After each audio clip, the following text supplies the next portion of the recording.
Hello मेरे प्यारे बच्चों, कैसे हो आप लोग सब। एक मिनट, मुझे पता है ना कि आप लोग सब बहुत अच्छे अपने अपने घरों पे हैं और पूरी तरीके से सुरक्षित हैं।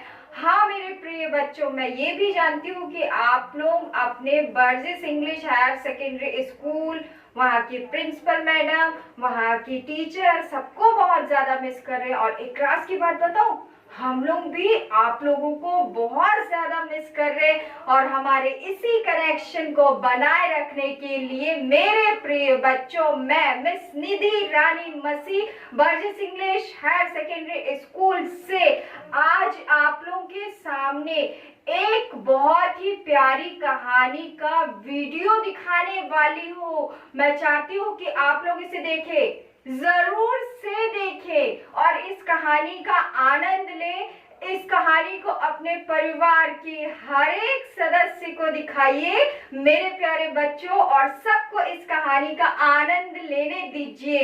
हाँ मेरे प्रिय बच्चों, इस कहानी को आपको ध्यानपूर्वक देखना, सुनना तथा समझना है और इसे अपने जीवन में उतारने का प्रयास करना है।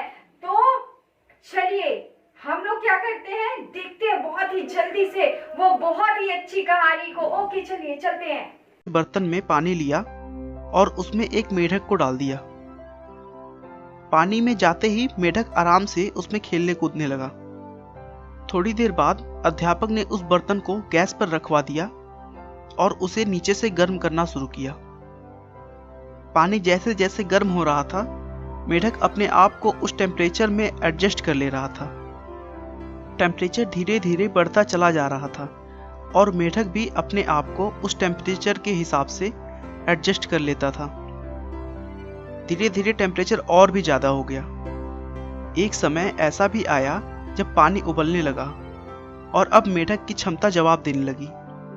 बर्तन में रुके रहना अब पॉसिबल नहीं था। मेढक ने जब देखा कि पानी अब बहुत ज़्यादा गर्म हो गया है, तो उसने बर्तन से बाहर निकलने के लिए छलांग लगाया, लेकिन वो ऐसा नहीं कर पा रहा था। मेढक अपनी पूरी ताकत लगाने के बावजूद भी उस पानी से भरे बर्तन से नहीं निकल पा रहा था, क्योंकि वह पानी के टेम्परेचर में अपने आप को एडजस्ट करने में पूरी तरह अपनी ताकत खो चुका था। कुछ ही देर में मेढक उस बर्तन से बाहर न आ पाने की वजह से उसी में मर गया। अब अध्यापक ने बच्चों से पूछा कि मेढक को किसने मारा। सभी बच्चों ने कहा, गर्म पानी ने। लेकिन अध्यापक ने बताया कि मेढक को गर्म पानी ने नहीं मारा, बल्कि वो खुद अपनी सोच से मरा है। सभी बच्चे कंफ्यूज हो गए और अध्यापक से पूछने लगे कि वो कैसे। तब उन्होंने बताया कि जब मेढक को छलांग मारने की आवश्यकता थी, उस समय वो तापमान को एडजस्ट करने में लगा था। उसने उस समय अपनी क्षमता का प्रयोग नहीं किया, लेकिन तापमान जब बहुत ज़्यादा बढ़ गया, तब तक वह कमज़ोर हो चुका था। उसने अपनी सारी शक्ति उस टेम्परेचर को एडजस्ट करने में लगा दिया था और ज़रूरत पड़ने पर वह छलांग नहीं लगा सका। दोस्तों, मेढक के साथ जो हुआ वह हमारी ज़िंदगी की आम बात है।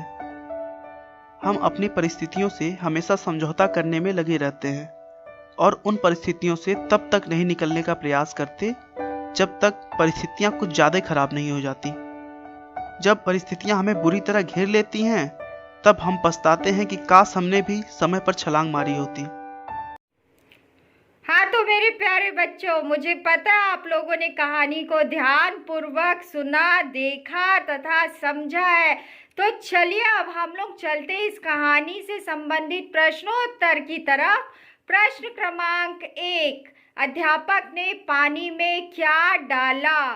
उत्तर क्या है, अध्यापक पानी में मेंढक को डाला। प्रश्न क्रमांक 2, अध्यापक ने पानी को क्या किया। अब उत्तर क्या आएगा, अध्यापक क्या करते हैं, पानी को वो गर्म करते हैं। प्रश्न क्रमांक 3, पानी के गर्म होने पर मेंढक ने क्या किया। तो उत्तर क्या आएगा, पानी गर्म हो रहा था लेकिन उसके बाद भी मेंढक उससे बाहर निकलने का प्रयास नहीं किया, जबकि वो जान रहा था कि ये उसके लिए जानलेवा है, लेकिन वो क्या करता है, बाहर आने का प्रयास नहीं करता और वो उसी से समझौता करता रहता है। प्रश्न क्रमांक 4, मेंढक गर्म पानी में क्यों मर गया? तो मेंढक पानी के साथ समझौता करते करते इतना कमजोर हो गया मेरे बच्चों कि वो अपनी सारी शक्ति खो दिया तथा वह मर गया। प्रश्न क्रमांक 5, इस कहानी से आपको क्या शिक्षा मिली? तो उत्तर क्या आएगा? मुसीबत को शुरू होते ही खत्म करने का प्रयास करना चाहिए, उसके बढ़ने का इंतजार नहीं। हाँ मेरे प्रिय बच्चों, आज हम भी उस मेंढक की जैसे वह जूझ रहा था जिंदगी में, उस जिंदगी के दौर से हम भी जूझ रहे हैं। और हम क्या, पूरा विश्व उस बीमारी से जूझ रहा है जो एक भयावह, जानलेवा और अत्यंत फैलने वाली बीमारी है ना मेरे बच्चों? तो अपन को क्या करना है? अपन को इस महामारी से बाहर जंप मारना है, उसी बीमारी में घिरे नहीं रहना है। हमको क्या करना है? अभी अपने घरों से बाहर नहीं निकलना है, पूरी तरीके से घर पे सुरक्षित रहना है। हमें अपने हाथों को, अपने शरीर को और अपने घर को पूरी तरीके से क्या रखना है? स्वच्छ रखना है। और इस बीमारी से हमें बाहर निकलने का प्रयास स्वयं करना है। और मुझे पता है हमारी जिंदगी में ना अच्छे दिन बहुत जल्दी आने वाले हैं, बहुत जल्दी आने वाले हैं। तो आप लोगों को क्या करना है? उस अच्छे दिन का इंतजार करना है, फिर हम सब मिलके घूमेंगे ना बाहर में। कैसे? तो तब तक के लिए आप लोगों को क्या करना है? तब तक के लिए आप लोगों को अपने घर पे रहना है, सुरक्षित रहना है और बहुत ज्यादा खुश रहना है ना मेरे प्यारे बच्चों? तो मैं आप लोगों को अगले अध्याय में मिलती हूँ। तब तक के लिए एक गृह कार्य दे रही हूँ आप लोगों को। एक प्रश्न का उत्तर आपको खुद स्वयं अपने परिवार वालों से चर्चा करके लिखना है। तो प्रश्न क्रमांक 1, कोविड-19 से अपने स्तर पर कैसे बचा जा सकता है? प्रश्न क्रमांक 1, मैं फिर से रिपीट कर रही हूं, फिर से दोहरा रही हूं मैं। प्रश्न क्रमांक 1, कोविड-19 से अपने स्तर पर कैसे बचा जा सकता है? तो मेरे प्यारे बच्चों, इस कहानी को समझे आप लोग। अब इस कहानी की चर्चा अपने परिवार वालों से कीजिए। जो मैंने गृह कार्य दिया है उसको भी अपने परिवार वालों से पूछिए। अपने आसपास घट रही घटनाओं के बारे में अपने परिवार वालों से जानकारी लीजिए और उससे बचने के लिए आप लोग उससे रोकथाम के उपाय ढूंढिए। तो तब तक के लिए मैं आप लोगों को अगले अध्याय में मिलती हूँ। तब तक के लिए मेरा बहुत सारा प्यार मेरे बच्चों आप लोगों को। तो मिलते हैं अब नेक्स्ट अध्याय में। तब तक के लिए गुड बाय मेरे प्यारे बच्चों।